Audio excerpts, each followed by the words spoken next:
భూమిని రౌడీలు చెట్ల మధ్యలోకి, అడవిలోకి తీసుకొని లాక్కు వెళ్తూ ఉంటారు.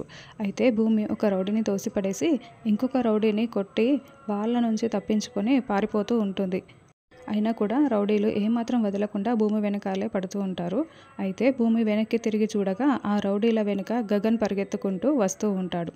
ఇక గగన్ వచ్చేసి రౌడీలని కుమ్మేస్తూ ఉంటాడు. గగన్ అలా భూమిని కాపాడటానికి వచ్చి రౌడీలని కుమ్మేస్తూ ఉండడంతో భూమి చాలా సంతోషంగా బాష్పాలని కారుస్తూ ఉంటుంది.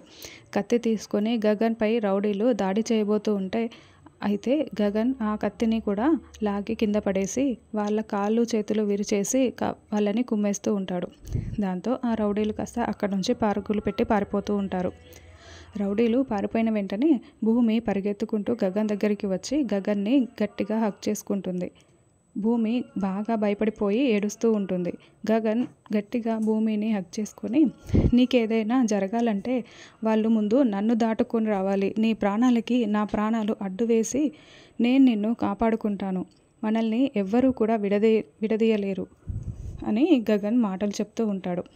భూమి గగన్ కళ్ళల్లోకి చూస్తూ ఉంటుంది. గగన్ భూమి కూడా కళ్ళల్లోకి కళ్ళపెట్టి చూస్తూ ఇద్దరు ఒకరినొకరు చూసుకుంటూ ఉంటారు. అప్పుడే గగన్ భూమికి లిప్ కిస్ పెడుతూ ఉంటాడు. భూమి కూడా మాట్లాడకుండా ఉంటుంది.